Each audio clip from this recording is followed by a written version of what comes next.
UFC Fight Night. Prates, Magney, welcome everyone to Winning in the Shadows. Andy and Jim here. We're going to break down all the fights. If you have not joined the Discord, please do that. If you have not subscribed to the channel, go ahead and do that. Growing this thing slow really, really helps us out. So go ahead and, do that. And just continue the positivity in the Discord. Me and Jim, I really can't stress that enough. It's really been cool to see how that's evolved. Jim, I drove to the casino today to put some cricket bets in on the Caesars kiosks. It was fun. Love it. It's fun because I got to know the cricket department real well, and they got some plays up and everything. So we're gonna break down these these UFC fights. Yikes! This is an end of the year card. This is definitely an end of the year card. So we'll talk about everything. We'll find out where we think the value is. And everything like that. But thanks very much for joining us. UFC Fight Night, Prates and Magney. Let's get right into it, Jim. Please leave a comment and hit the like button. Helps the algorithm, helps us boost our rankings on YouTube. You guys know, if you don't have a hot take, we're always going to provide you with a code word to just put right in there. We found a good one. Boom! Yes. Thank you, random word generator. Yeah, this was a great one. The Boom guys, Rizzler and Big Justice and all of them. But we did the word generator. It comes up with Boom, and I'm like, yes, I want to see that in the comment section. So type the word Boom in there. Token of appreciation for everything that we do. All right, so we're gonna get into these fights. But Jim, just give us your speech about how to handle these fight cards at the end of the year. It's too important to not get an overall sense of what's going on. And really, really well this time of year, what UFC is doing and why we need to be careful. I'm glad you said speech because it's starting to feel like a speech because I've had to say it over and over and over again. And I hate it because we're in the business of predicting fights and betting on fights. But you say it best. Best way to not lose money or to make money is to not lose money. Best way to make money is to not lose it. You can lose a lot of money these days. The end of the year blues kill everybody where you're just trying to get it in, you're reaching, you're stretching. What's going on with the UFC? They are out of fighters. They are out of fighters. They're big name fighters. They're big draws. They have already paid them for the year. They've already had to pay them gates. They are not going to bring in gigantic fighters on random fight nights that they have to pay. What they are going to do is take the fighters that are on the last legs of their contracts, or they really don't see as future champions or the people they can push, and they're going to use up those fights. Because what have we seen from Contender Series? We already have guys fighting that were on this season of Contender Series. It's cheaper. It's better. These guys, it's like throw out the old toys, bring in the new. Here's the thing, though. You also have fighters who are fighting earlier than they wanted to. Some of them are out of money, and they need to make some payday for the end of the year. There is an absolute ton that goes into booking these fights that is way more than rankings or excitement value or selling a fight night card. And it's nothing to sell, okay? The Apex makes its own money with the tickets for the prices they charge. They don't have to put great cards together, which has always been the critique of the Apex. So be careful. You're going to hear a lot of, we don't like these fighters. We don't like this fight from now until January. So don't get frustrated with it. Pick your spots, be smart, and the year in a positive note. If you find yourself asking well, which one of these fighters do you like? It's a stay away. It's an absolute stay away. So let's get into these fights. And sorry, guys, I know you're not going to like this. You're going to hear a lot of us saying stay away. You don't want anything to do with it. This first fight, Melissa Mullins and Klaudia Sygula. Jim, you go first, but I don't want anything to do with this one. What do you think? This is such a dart throw. It's a huge dart throw. We know nothing about Klaudia other than she's not good. Okay? What we do know about Melissa Mullins is she's not good. We know that Klaudia can grapple. We know Melissa can grapple.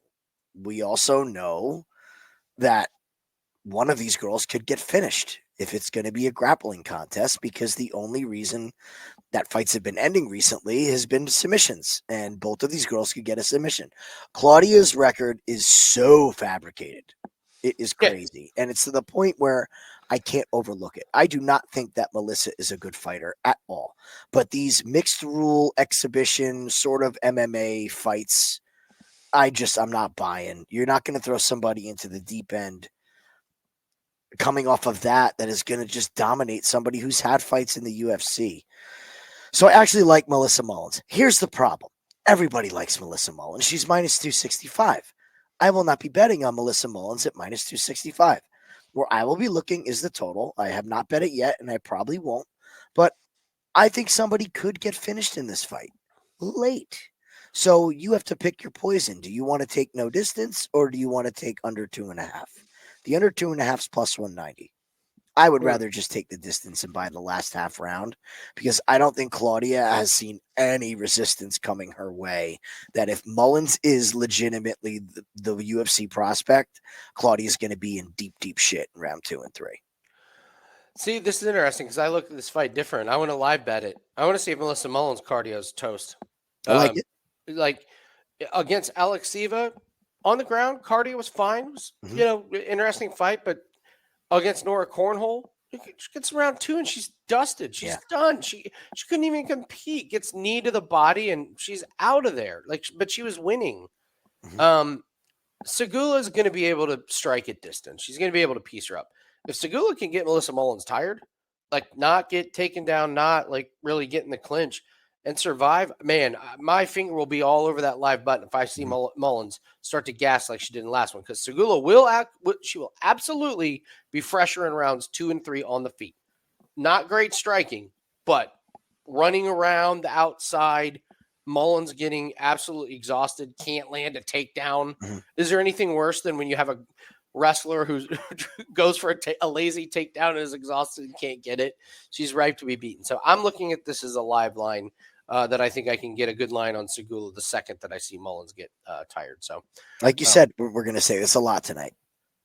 We're going to disagree. We're going to just see things different. And it's just a sign to just protect your bankroll. You only need 1 or 2 plays to profit off of this card. You mentioned they're pulling out guys that are at the end of their contract.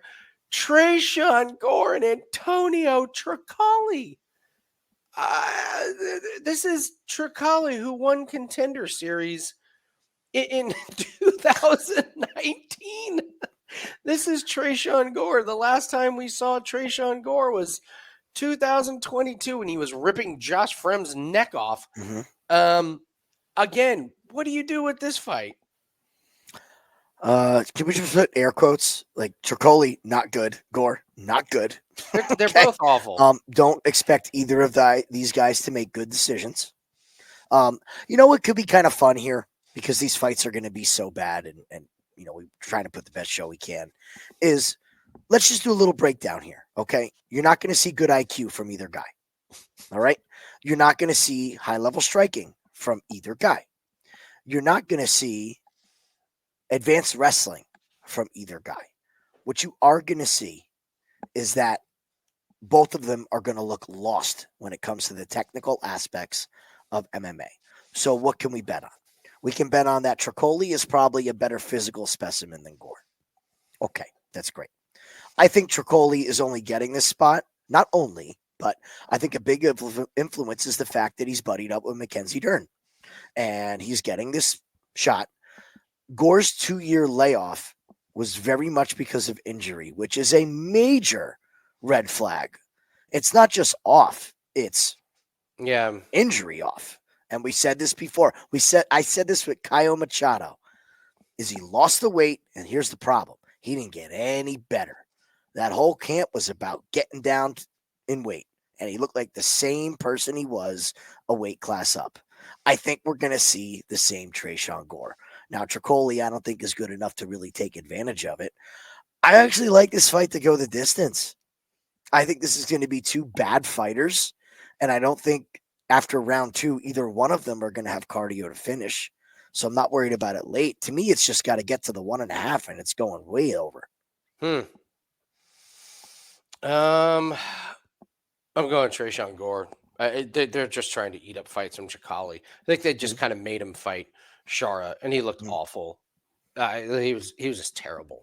Like this is a guy that like has just Contender Series 2019. He fights one time, and now they're making him fight twice in the span of a few months. He doesn't want to be there. I'll take Tresean Gore. I know he's hurt and he sucks, but I think Trocoli's even worse. So, Cody Stamann and Damon Blackshear. Who do you like in this one? I like Blackshear. This is one I actually do like. I like Blackshear. I think he's got more tools MMA wise. Cody Stamann, we've just seen is limited, and we just saw this last weekend with help me out here, Pedro Munoz. Yeah, physically, Cody Stamann is just limited. It's that simple. He's got little alligator arms, which is our same problem with Pedro, and we saw it again. Pedro swings all day long, and he just hits air because he can't close the distance. I think Blackshear is the much more dangerous grappler. Stamann, even though he is a good wrestler and he has the cardio to go 3, he doesn't have that like round 3, I've worn on you, I'm about to really push a heavy pace. I don't think that he gets finished. He probably has some ugly offensive clinch positions, but I think that the moments are going to come from Blackshear. How many of Blackshear's fights have been short notice? Well, he's had a few, right? Yeah. So he did I'm pretty sure the Jose Johnson one was short notice, and then but Batista was right after that. So when I say like short notice, he was supposed to fight Brady Hiestand. So then he fights Jose Johnson, and then he fights the next week. And Barrio Batista beat the shit out of him, but short notice. And then his fight against Montel Jackson lasted 18 seconds. He got his head blown off, which was wild. It's kind of hard to figure out, like Blackshear. Like, what do you take from his fight? Kind of tough. These losses are people who have firepower, though. Like Cody Stamann is like bringing a knife to a gunfight. He doesn't have KO power. He doesn't have a dominant submission game. There's nothing that Cody does that I think Damon's going to be afraid of. I don't care who wins. Fight goes the distance. You said it. Cody Stamann is like Pedro Munoz. Checks all the boxes for a fight to go the distance. He's tough. He's got decent enough cardio. He does not have KO power. So he's got these little alligator arms. He can wrestle, but he can't submit anybody. But he's good enough physically that I don't think Blackshear can like get him in a submission because Stamann's going to be active enough, and Blackshear's not knocking anybody out. It's Pedro Munoz 2.0. It's like, don't care who wins.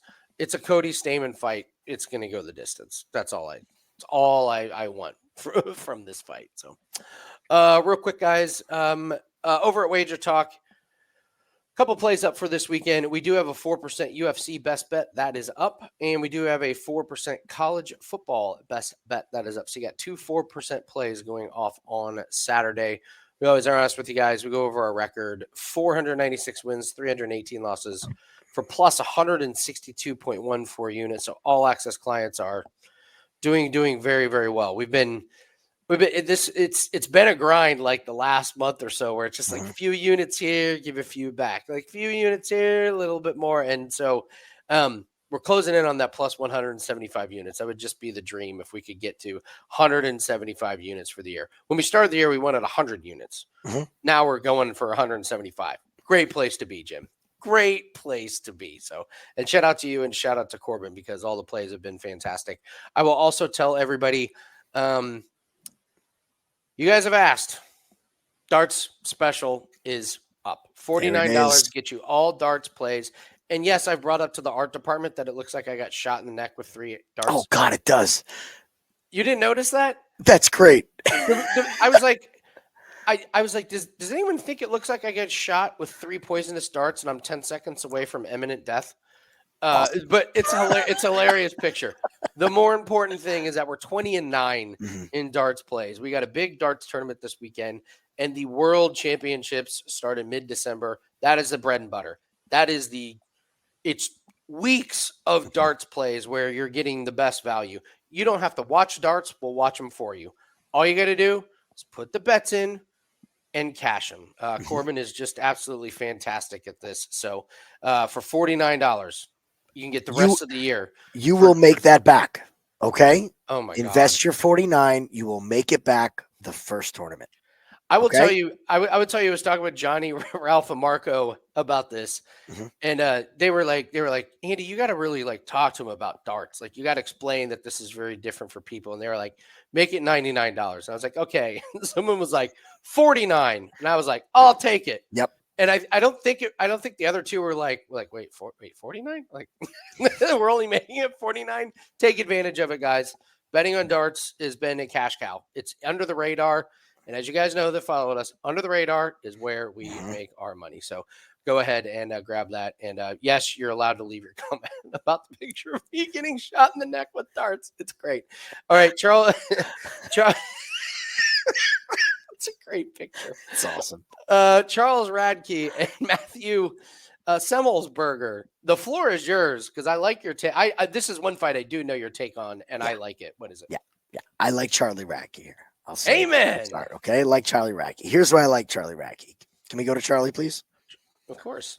Charlie. Hi, Andy and Jim. Here's Charles. So Charlie Radtke had the joy of fighting Carlos Prates in his last fight. He got his freaking liver sliced in half by a knee. It just totally outclassed. Look, it's Carlos Prates. All right? Let's be real here. He knocks out Gilbert Urbina, which at the time, great knockout. It still is a good knockout. Gilbert Urbina is Still a not good great, but Radtke handled his business. I'm not going to did. knock him for that win. That was a decisive win. Well done. People are still mad at Charlie for the Mike Mafetha fight or Blood Diamond fight, okay? Here's why. Because everybody had him by finish. Yeah. That's why you're mad. He went to enemy territory and he got a win over a hometown guy in his UFC debut. What the hell more do you guys want from someone? And then he cut a promo and put himself on the map. I was going to say, right? you know what I would like is a promo that offends a bunch of people. Well, we got that. Whenever you get Daniel Cormier to just take the mic away and say, well, thank you about leaving. He did everything he was supposed to do that night. And you guys can hate him because he didn't get the knockout. You can hate him because you don't like it. That man took his shot and he made himself some money. All right. Mm-hmm. If we go to Semelsberger, and here's the big reason why I like Radtke. Matthew Semelsberger is 11-7. Had a lot of fights. Can you name me a Matthew Semelsberger's fight where he doesn't look like he got run over by a train? So Win, the only loss? I will tell you this. So he had this really nice run here where he starts off as UFC Carl Myers, Jason Witt. Now we do now realize that knocking out Jason Witt was done. He goes to decision against Chaos Williams. Okay. Mhm. This is the one where this Martin Sano was like friends with whatever fighter, and they Yes. needed somebody at the last second. Mhm. Sano comes in, and not only is he not a UFC fighter, I don't think he's a fighter. And Semelsberger just obliterates him, and we're like, oh wow, look at that power. Well, as it turns out, that guy was like awful. Mhm. AJ Fletcher, Jake Matthews, but he's getting beat by the likes of Alex Morano. Red flag. Yeah, I mean, gets knocked out in the third round and gets medic because his cardio sucks, Uh-huh. and then he loses to Preston Parsons. Yes. I'm a fade Semelsberger. This man has taken a ton of damage, and the thing is it's not they're not violent fights. It's just if you touch him, his face blows up. It just does. I feel every fight he's got one eye swollen, and it's not an eye poke; it's just swollen shut. He's another guy which drives me nuts. Is they have long hair and they don't braid it; they tie it back. It gets in their face. They're screwing with their hair the whole fight. Drives me up the wall. Never been a Matthew Semelsberger fan. I think this is Charlie Radtke getting back on the right track. I don't think this is a finish. I think Charlie Radtke wins a decision because Semelsberger is tough. Okay. Now we've seen Radtke. He is willing to grind for those 3 rounds. You can get Radtke a plus 175 to win by decision. Love the over in this. You got 2 tough guys. Give me Charlie Radtke to win by decision. That's where I'm going with this fight. Moving on to Zaleski and Zach Scroggin. This was my favorite over of the. It was probably going to be my woulda, coulda, shoulda play Zaleski against Dalby, and sadly, Dalby, isn't able to make the make it so I don't. Whenever I have a bet I really want, or a fight I really want to bet on, and a fighter gets removed, I want nothing to do with it. So I have no input on this fight whatsoever. I don't even know. I don't know the first thing about Zach Scroggin. I really don't. We don't even know this fight's going to happen. This guy's still got to make weight on a week's notice. There's no point in betting this. Again, live bet. All right. Watch and we see. Moving on. Cortavious, Romious, and Gaston Bolanos. When we watch Contender Series, we took notes on all the fighters that got contracts. We have extensive notes on Romious. What's your take? Goes the distance. We're lockstep in this. Romious is just not great anywhere. He's not. And I've heard a lot of breakdowns talking about him. He looks like Tarzan, fights like Jane. Just really tries to swing and bite down, but the second the fight gets gritty, he resorts to wrestling. Not impressed with him. We were not impressed with him on a Contender Series. And the guy he fought on Contender Series to win was atrocious. Awful. Atrocious. Absolutely awful. Awful fighter. The guy has no business being here. I don't know why we signed him. I don't know why Dana was so in love with him. We were shocked the night that he did. And he talked Romious up like he was Billy Badass. There we go. I'll read your notes. Here's what we said. He was okay. Dana said he was a freak athlete, but I don't think we saw the potential that Dana did. His opponent only wanted to be on the ground. If Romious couldn't finish Michael Imparato, that's a problem in the UFC. Bam. That was our notes. Yep. It gets harsher when we get to Malik. so I'm with you. Over. I love the over on this one. Bolanos is like he got knocked out by Marcus McGee, but that was in round 2. Marcus McGee would run through Romious. He just would. He's just better. So Bolanos, striking defense, kind of non-existent. He's got some weird strikes from striking angles, but in the end, I think both these guys are like sloppy enough to where I certainly don't see a submission. So when we're looking at overs, if you're like looking at guys and you're like, well, how do I narrow it down? These two guys, I'm just ruling out submission. So now it's like, well, who's going to KO who? If Romious couldn't get the finish against Michael Imparato, he ain't finishing Bolanos. He's just not, unless he made a bunch of improvements. And Bolanos, I don't know. Does he get credit for finishing Daniel Carey? Bellator? No. Not to me. This is one of those weird fights, new gloves. As soon as this thing gets out of the first round, just I'm not seeing a finish. So I'm going to say it again. I don't care who wins, Jim. This fight goes the distance. I'm sure. By the way, I'm certainly not laying juice on Romious. You're insane. No. If you do that one. Karolina, Kowalkiewicz, Denise, Gomes. I don't care who wins. This fight goes the distance, Jim. I'll go. If it wasn't for that Denise Gomes flash knockout, man, people are going to be worried about that one. Well, here's the thing. So her great fight against Eduardo Mora was just a slugfest of a wrestling, grappling, just brutal split decision. Then you got to go back to Angela Hill. She loses unanimous decision. She gets a knockout against Yasmin Wargi. Guess what? Old gloves. She's had 2 fights since then. Both of them went the distance. Knocked out Bruna Brazil, who sucks. Goes the distance against Lock Bummy. Goes to the distance against Rayanne Amanda. She ain't knocked. Listen, Kowalkiewicz is a little bit past her prime, 39. I still think she's got gas in the tank. I don't think she's that bad. But here's the thing: she got worked over by Lucindo, and Lucindo, I'm calling Lucindo is going to own the title at some point in her career. Lucindo is that good. She's going to be pretty good. So look at Kowalkiewicz decision. Like this is a decision fight waiting to happen. And by the way, don't be surprised if you're holding a Gomes ticket and you're nervous in the 3rd round. Kowalkiewicz is a veteran. She's been there. Like, beat Demopoulos by decision. Demopoulos wins decisions. Has 4 in a row. And who does she lose to? Lucindo. We're going to knock Kowalkiewicz for losing a decision to Lucindo, who's young and up and coming and running through it. The line doesn't make any sense to me. If you're looking for an underdog, I think Kowalkiewicz is more than a live dog as Gomes. I'm just not sold on her overall game. But again, I'm looking at overs with these new gloves, and this fight absolutely checks all the boxes. What do you think? Well, look, new gloves or not, we found out that Yaregi is probably one of the chinnier girls in this division, Mm. right? Her last fight, big parlay buster, big heavy favorite, gets knocked out again. It's a great point. I Okay. completely forgot about that. So, like, yeah, okay, her last knockout, she gets knocked out by Ketlin Souza, who is horrible. Yeah, I mean, technically it goes down to decision, but you're right. Just She got flattened. I know it's a joke, but she got flattened before she got choked. Okay. Yeah, it's just bad. So here's what I'm worried about. You're 100% right. This line doesn't make sense. Not one bit. When we get to 39, 38-year-old fighters, could be something we don't know. If this is a retirement fight, you don't know it, I'll be terrified. Terrified. There's been no word of it. We're going to watch press really close.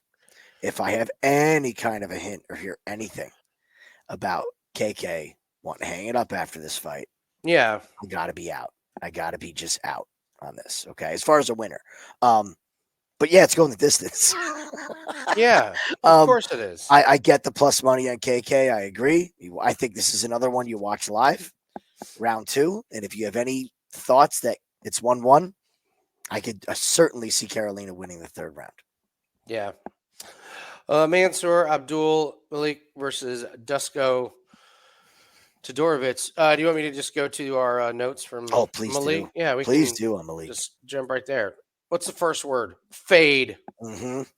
His opponent, Wes Schultz, isn't very good, but was able to have success striking and in some scrambles. He was tired at the end of the first, and the only reason he won was because Schultz's energy went completely away in the second. He's got good power, but there are holes all over his game. His cardio is the biggest. He's right to be beat in his UFC debut, depending on his opponent. Well, they certainly found an opponent that has a lot of holes in his game. You got the onions to take Todorovic in this one? I'll tell you right now, if this night's going good and we get to this fight, I'm going to have both onions to bet on Dusko, okay? A bloomin' onion. I'll have a bloomin' onion to bet on Dusko. I'll especially be ready to rock at the end of round 1. I mean, if Dusko is still there at the start of round 2, isn't he the play? Absolutely. Malik's cardio is bad. Wes Schultz is a horrible fighter. Okay? Wes Schultz is awful. Really, really, really bad. Like, really bad. That's the trend with this year's contender. Was a couple shining stars, but the overall skill gap from, blew our socks off to bottom of the barrel is crazy. It's crazy. We said many a times that PFL prelims had better fighters than Contender Series this year. Some of these guys were bad. If this fight starts round 2, I'm very interested in Dusko. Coming off the knee surgery, we don't know how he's going to look. Again, I'm interested in the press. I want to see what we hear from the fighters. I want to see how everybody looks on the scale. But those jitters with Malik, I could see him going after the finish early. And then all of a sudden, there's a minute left in round 1, and they end up back on the feet. And you just see, uh-oh. Yeah. I got nothing left. Yeah. I'll go through Dusko's loss. So the knee injury against Leroy Duncan, he was losing that fight. Fine. Gets knocked out against Chitty. Yep. Somehow goes the distance against Gregory Rodriguez. Loses to Panali Soriano. I'm not a big fan of Soriano, but I will tell you, the one thing that all 4 of those guys have in common is they murder Salik. Like, absolutely run through Malik. Yes. So this is Dusko, who's beaten Jordan Wright, Maki Pitalo, Daquan Townsend. Not good competition. Are those guys better than Malik? I don't know, but I there's no chance that I lay juice on this one. This has disaster Parlay Buster written all over it. That's a spoiler alert for our Parlay Buster at the end. So, Dusko, a live bet. Yeah, if you get Malik, who looks good in round 1, and then you start to see those deep breaths at the end of round 1, you are jumping in all over Todorovic. The guy has been in the ring with some really good fighters. He's like, Malik is going to offer him nothing that he hasn't seen before. Absolutely not. He's seen it all. Malik not going to offer up anything new. So, I mean, look how sweaty Malik is in that picture, and that's like a regional MMA shot. Yeah, that fight was probably 45 seconds, and he's that sweaty. That's the kind of cardio this man has. Speaking of pictures, isn't this picture of Luana Pinheiro great? Just like, doesn't that just smell I give up? Like, can we get a good picture of Pinheiro? Yeah. Yeah, get a picture of her quitting. All right, got it. Plenty of them. Yeah, Pinheiro and Pinheiro and Jillian Robertson. Yeah, I already know your position on this. We're just trying to figure out how to make money off of Jillian Robertson. Yes. I'll be yes. livid if I get out of this card without making money off of Jillian Robertson. Correct. How do we do it? This fight's not going the distance. It's just Okay. not happening. It's not happening. We've seen Jillian, if for God forbid some reason this stays on the feet and she is lost. Pinheiro can throw heat. But I think that's just going to wear Pinheiro out even more. The question is, what round and when will Pinheiro say, I've had enough? Mm-hmm. That's what it comes down to. Enough. She got knocked out by Amanda Ribas. I mean, it's a bad look. Amanda's not known to have punching power. Her finishes would come from split. I still go back to this Randa Marcos up kick where she just played. I mean, she should be an actor, not a UFC fighter. Carried to the back by her manager. Remember, they put her in a stretcher out back because they're worried about neurological damage. And it was literally just a she got punched like, harder than that in the fight. The 50 punches you got hit with weren't as bad as that one little up kick. Give me a break. And we just seen again going on and on and on and on. This girl will quit, man. She will quit. Jillian is going to absolutely maul her if she gets in top position.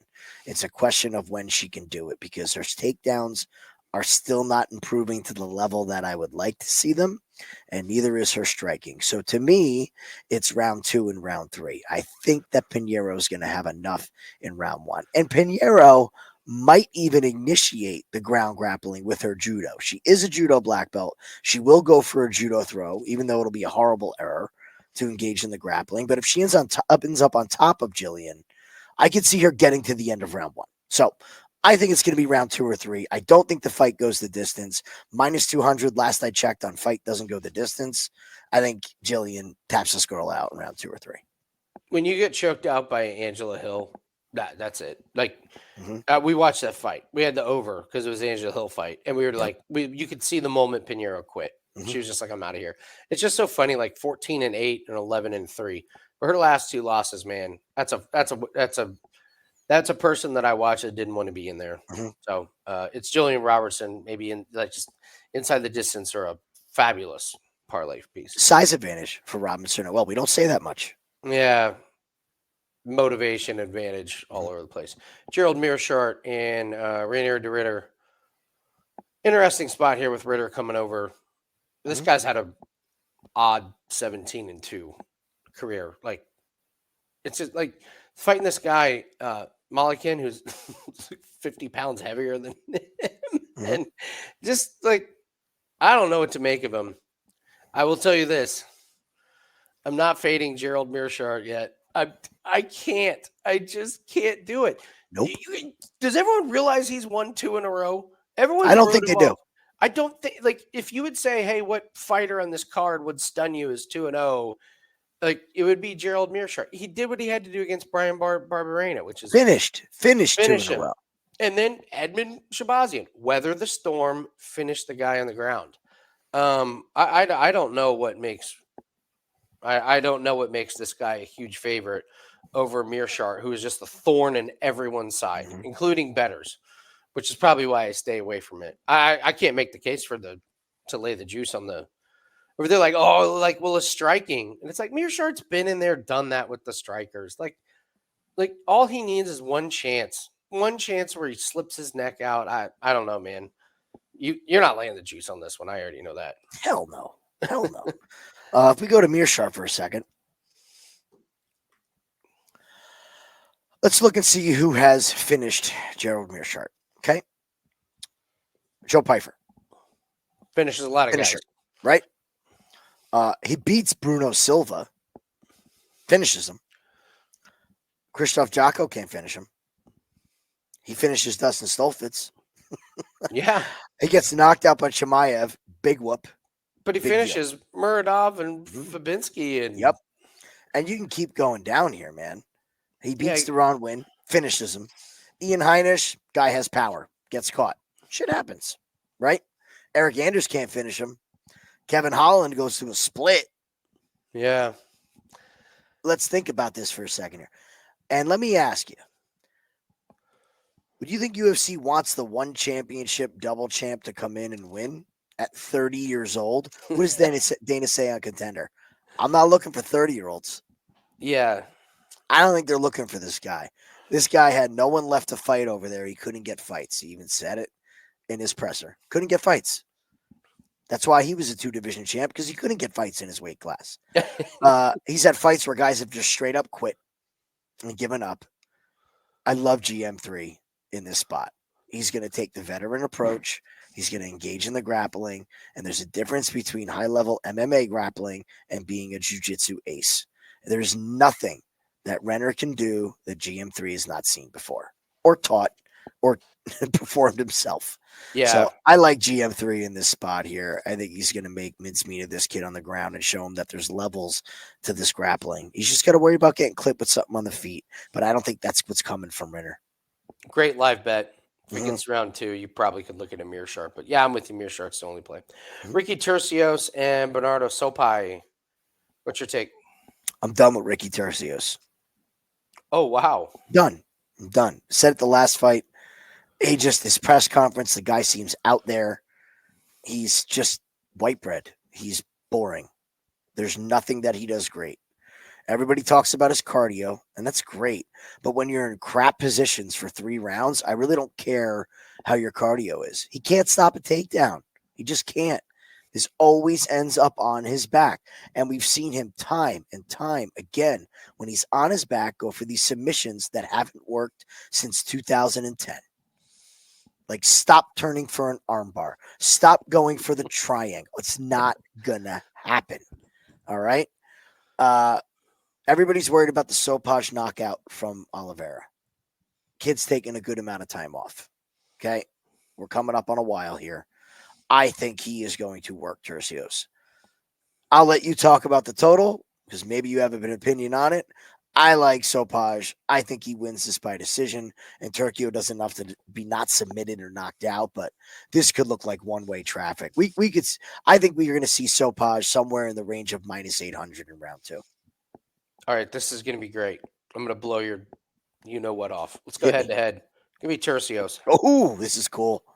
Sopai, this knockout against Oliveira, that's a change-your-life type of knockout. That is a I spent a few days in the hospital type of knockout. Against Oliveira, and Oliveira he fights cocky. He's got huge power, but he has no ability to set it up. Why? Because he thinks he's God's gift to fighting.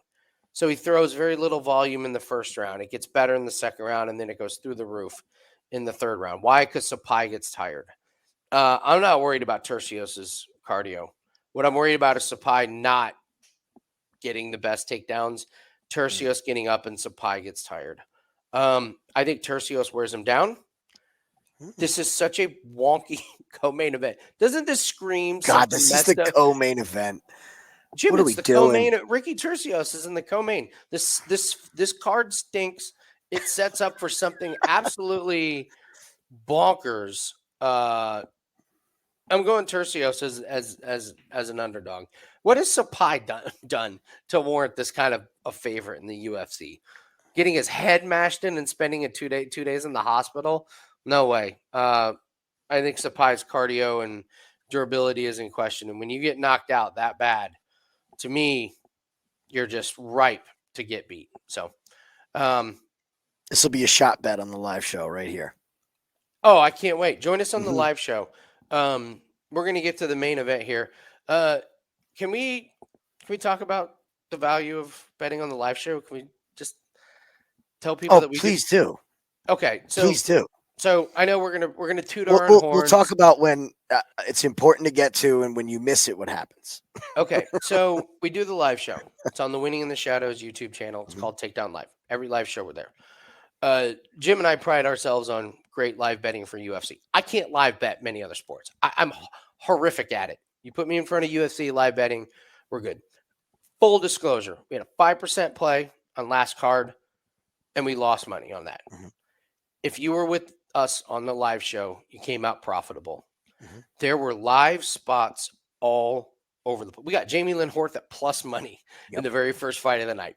Bang. Cash a unit, 2 units. How you we were noticing fights were going over. Mike Malott was minus 140 to go over 1.5 rounds. Smash spot because we see what's going on. I know it's not the most exciting thing in the world to be ready to live bet on a Saturday night. I've missed some of the Saturday nights and I've regretted it. It literally cost me money. It's like not showing up for work and not getting paid for that day. And I'll let you tell the story from Saturday, from Saturday, Jim. We really mean this because it's very, very profitable to be a part of the live show. So I'll let you tell your experience from last Saturday when you missed the live show. Yeah, look, you don't want to let this get in the way of your life. Okay, first of all. So Well there's said. certain things that you have to go to do. So a friend of mine had a 2-year-old, his 2-year-old had a birthday party, right? So we go to the birthday party. Already say I'm going to be late, right? We're there 3 hours longer than we were supposed to be there already. So I'm texting Andy, and I'm terrified because we have our 5% play going. Big accident on the interstate. I end up not getting to the live stream till what, about probably 9:30, 10 o'clock. Yeah, there's only a few fights left. Like a few fights left. And I log in expecting the worst. The worst. Everybody's happy. Like, what did I miss? We've been betting all night.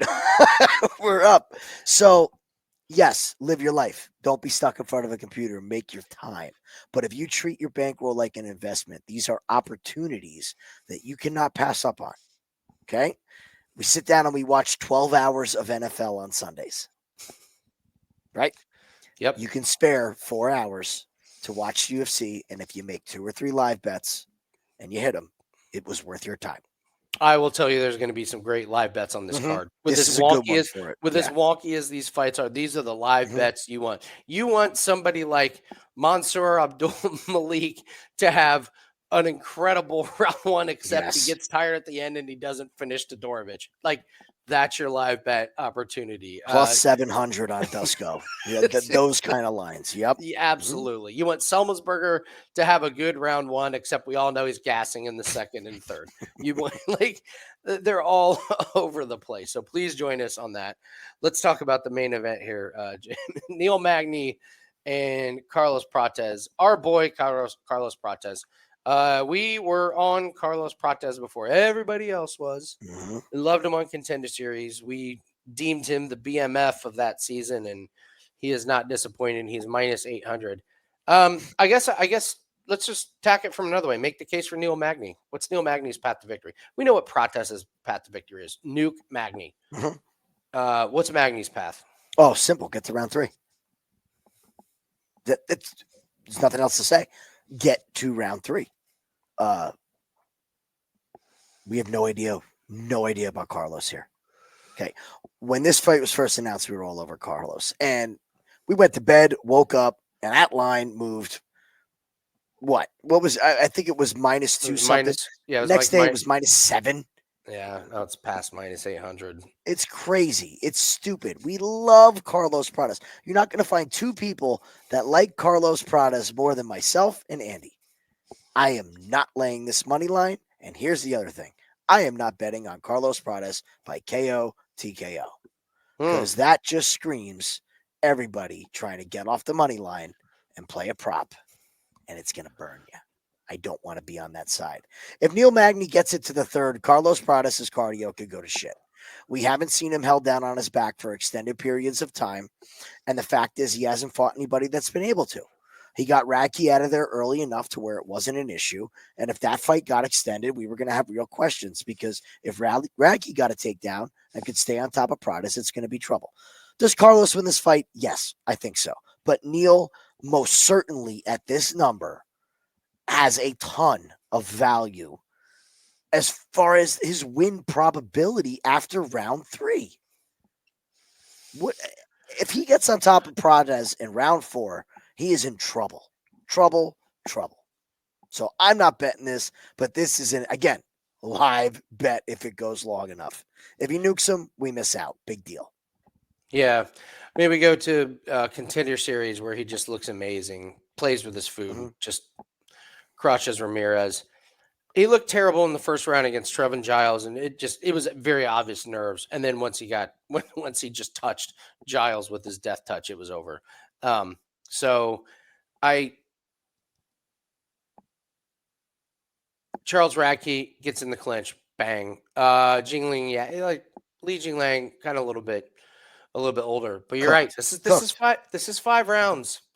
Like Prates might be going for broke, and he probably should go for broke because I got to tell you, if he tries to point fight Neil Magney and he doesn't like unleash leg kicks and unleash, big shots that damage him, because Magny's legs are Magny's legs are so ripe to get. Yeah. But I don't know if Prates got in there, but you're just 100% right here about the longer that this fight goes. Magney, if he's not damaged up, he's going to be a live dog.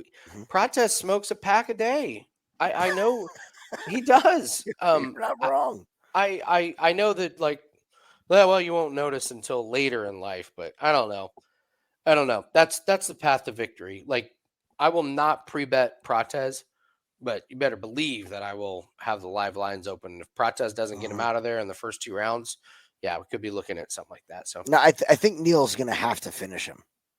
Is the thing. If Neil's going to win, like I can see Carlos winning round 1, round 2, most of round 3 with the damage.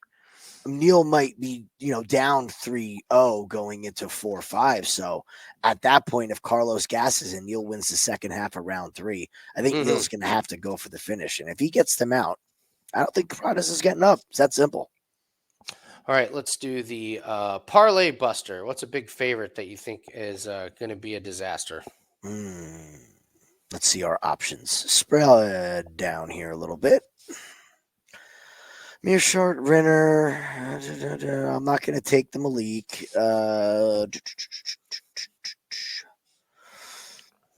Tough one. There you go. Elizeu, Zaleski.